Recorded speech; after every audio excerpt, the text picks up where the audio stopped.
City. Kasi sasakay kami doon. Yan naman din. Hindi kami saka kung marin siya danan. Pagsakay kami na ano guys ng boat. Okay. Picture ko yung phone mo. Picturean ako yung phone. Wait lang, nag-vlog pa ko. Ayan, sakay kami dito ng boat guys. First time namin dito sa Chicago na sasakay kami ng boat. Ayan, welcome to Chicago. Okay, picturean kita. Oh, Jessica, kami mami. Baka yan yung sasakyan natin, no? Baka yan. Or one of that boat. Jessica, Jessica, Jessica. Say hi. You like it? Ayan yung ticket. Ha? Sabon?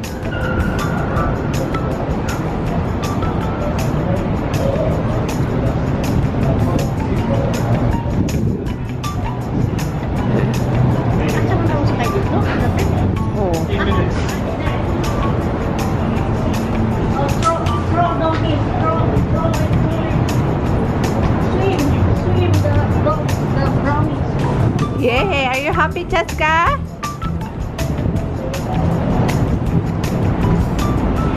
Buti na ano tayo, na-reschedule. Boy, Jessica ba? Okay.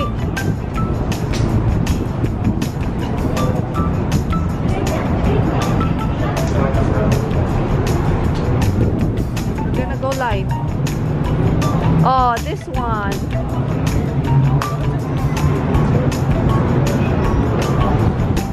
See? Ayan, dito na kami. Sakay na kami, guys. Sakay na kami ng short sightseeing.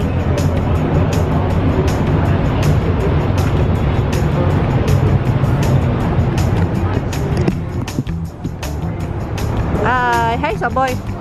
Hi. Hi, Jessica.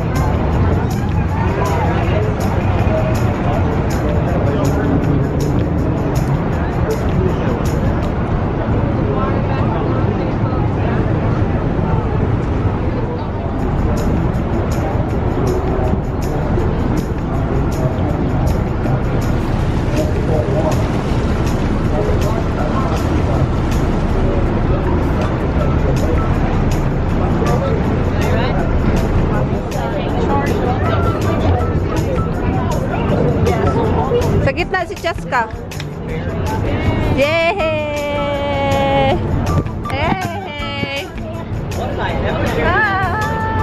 Jessica!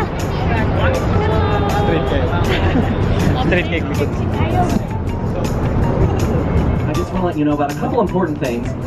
First of all, we do have a lower deck, and you can access that deck with the staircase here at the front or at the back of the boat. Two important things down there. First of all, the bathrooms located on either side here at the front of the boat on the lower deck. And there on either side of the most important people on the boat, Ray and Samantha are bartenders. We do have a full bar available throughout the duration of the trip today. And not only are Ray and Samantha great bartenders, they're also just great people. These buildings to, in a sense, decode them and learn about what was going on when they were built. What was the city like? What was the country like at the time? And architects are engineers, and I don't mean that literally. I've had plenty of engineers come up to me after the tour to remind me that engineers are, in fact, engineers. What I mean is that architects must be familiar enough with the basic principles of engineering that they can design these buildings to not only be beautiful, but functional. And of course, throughout the trip, I'll be sharing some stories with you about Chicago's history. Later on, 3 stories in particular that are going to give you a really important historical context, which will help answer the question, why does Chicago have this iconic architecture?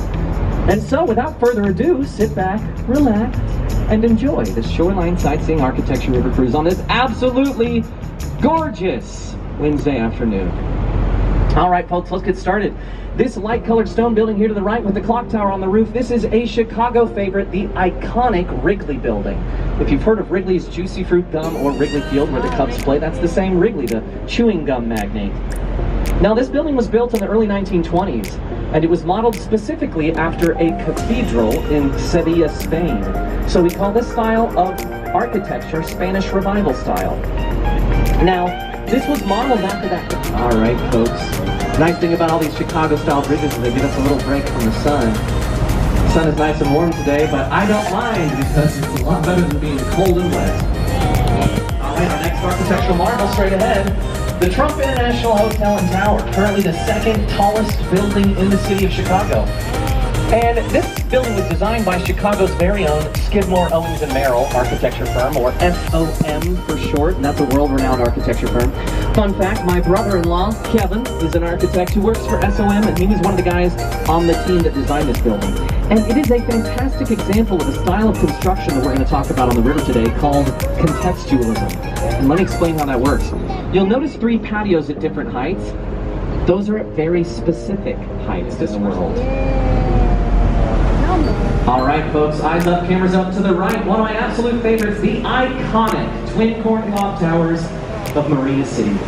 Now, Marina City was designed and built in the 1960s by architect Bertrand Goldberg, and Goldberg was more of a social scientist, so he was really interested in how people lived. So with Marina City, he was looking to design a fully self-contained city within a city, and that's exactly what he did. So, if you wanted to move into Marina City in the 1960s, here's how it would work. You'd have to move in upstairs to furnish a pie-slice-shaped apartment, which is a little difficult. Then you're going to live above your valet parked car, your car's yacht, because who doesn't have a yacht? And then you're going to live above a restaurant, so you can get out going out to shops and offices. We like to call Marina City an introvert's dream world. Now, Marina City was instrumental in changing the city's relationship with the river, because in the 60s, this was one of the only residential buildings next to the river. Something else that changed the city's relationship with the river is over here on our left, the Chicago River Walk. This is a 1.3-mile continuous walking path here on the left side of the river on the main branch, and it has transformed the city's relationship with the river. It's brought more people down to the river's edge than ever before in our history. Now, coming into view on the left, this building with the white granite base and the reflective mirror-like glass. If you look all the way towards that roof, I know we're competing against the sun, but the roof looks a bit like a Greek or a Roman temple, yeah? This is 77 West Wacker Drive, named after its address, and it's a great example of the neoclassical style. And the way that style works is you take key traits of classic styles, like that temple roof, and you build it on a modern building with modern materials. That's your neoclassical style. This is also the only building on the river we'll see today designed by a Spanish architect, Ricardo Bofill of Barcelona, Spain. Now, the area of the city over to our left, where that building is located, has a nickname. It's called the Loop. And it's called the Loop because our public trains, which also have a nickname, they're called the L, which is short for elevated, as many of the tracks are raised above the ground. The L runs in a loop around this downtown city center. Now, the CTA, that's the Chicago Transit Authority, they're the group that runs our public trains or buses, and I'm a big fan of the CTA. So if you're visiting Chicago and you're not sure whether or not to take public transportation here, I'm going to give you a gentle little nudge and say, I believe in you, do it! It's a lot cheaper than an Uber or a Lyft, and it's actually fairly easy to navigate if you've navigated public transportation anywhere else in your life. Something really important to understand about Chicago is that this bridge we're passing under is another really good example, because even though this looks like all the other iconic Chicago-style bridges on the river that are 80, 90, sometimes 100 years old, this one's only 9 years old. That's because it was designed as a replica so that it would fit in with that architectural heritage of our iconic bridges. All right, folks, to the right, one of the gems of the city of Chicago, the massive Merchandise Mart from 1929. And this is the first example of the Art Deco, the river come together. In a moment, we'll turn right, go up the north branch, and then turn back around, go down the south branch. So we're going to check out all 3 branches today. But let's talk about this curved building here to our left. This is the New Bean Building from 1983. Another great example of contextualism. The curve of the building reflects the curve of the river. And then you have 2 rows of different colored glass. The blue reminds us of the blue sky above, and the green recalls the turquoise green of the river. So again, it's all about flattering the context of the building, blending in, working well with its neighbors. Also, fun fact about the New Bean, this is where Ferris Bueller's dad worked. Just past the Fulton House, this is the River Cottages from 1988, designed by architect Terry Weiss. The only example of postmodern architecture we'll see on the river, and now he was obsessed with sailboats. Can you tell? They've got those round porthole-like windows and then the triangular sail-like roof panels. Now, people thought that Harry Weiss was crazy for building a residential building on the north branch of the river in the 80s. That's the branch we're on right now. That's because in the 80s, this branch was still especially gross. It was super polluted, there was trash in it, it smelled bad. So people didn't want to be next to it. But because of architects like Harry Weiss, the city's relationship with the river dramatically shifted over the next 30 to 40 years. Good example coming up, starting on the right, this massive building is the East Bank.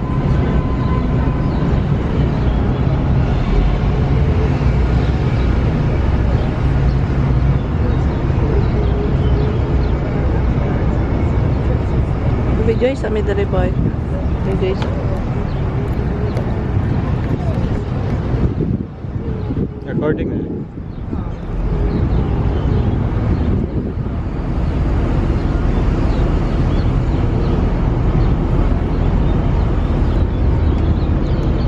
Nag-backing. Nag-backing ang driver. Ikot siya. Di na kami punta doon sa dulo. Wala na doon sa dulo.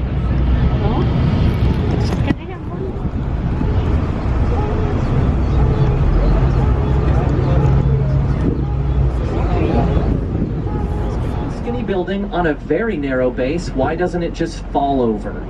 That is a great question. Ano meron? Ooh, real quick, iconic photo op here with the train in front of 150 North Riverside there. baba.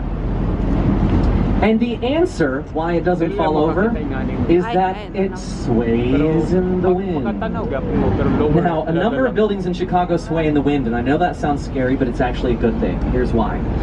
When wind hits the side of a skyscraper, it puts a tremendous amount of stress on the foundation of the building where it's built into the ground.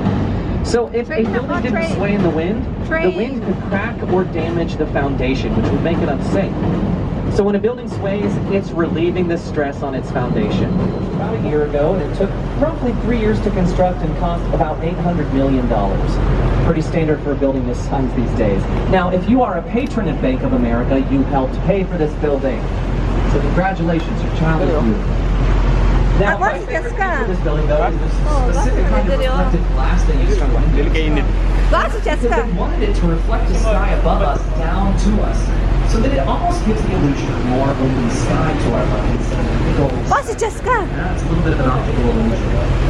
It starts to blend in with the sky above. All right, folks, I'm about to give you all a short history lesson on the evolution of Chicago architecture. We're going to start in 1929 with this fantastic Walking ba? Art Deco because of the repetitive limestone covering. Now again, this was 1929, the roaring 20s, the jazz age. There was a lot of excitement and optimism in the air. But as some of you might know, in 1929, that same year, the stock market crashed. And that sent the United States into the Great Depression. This was the greatest economic downturn we have ever faced in the country. And then in the 40s, World War II happened. So from about 1930 to 1957, there were basically no new office buildings built anywhere in the country. We had more important things to be spending our time and money on. But then in the late 50s and 60s, architecture finally rebooted after the country had recovered from those events. And modern lower deck at may Chicago rebuilt itself. Ayan, paano na siya patapos na? Which is why less than half the generation after the fire, Chicago became home Ikat mo na kayo to to. the first 10-story steel frame skyscraper. Chicago is the birthplace of the skyscraper, and most historians agree fire was the reason for that. Story number one. It's really a story.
Guys, uwi na kami guys. It takes an hour and 45 minutes, boy.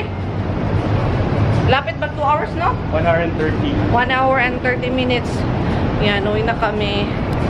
Hindi na kami kakain dito sa Chicago kasi traffic. Sobrang traffic pa uwi. Tapos yung parking namin may limit, may oras.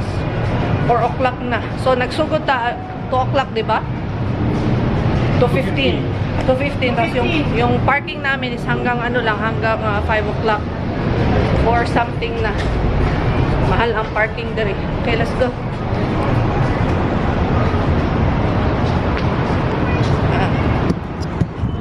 Go na.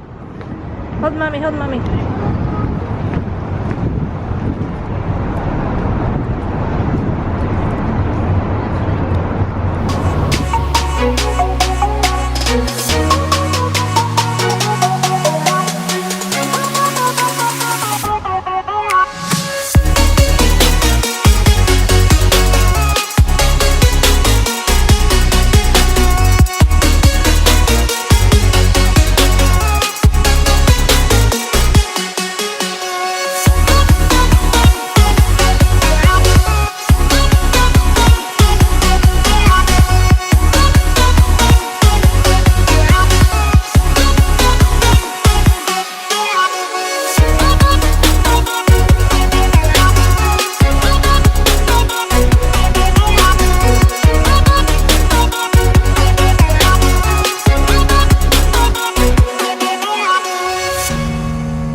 Guys, papunta kami sa Chinatown. Stand up.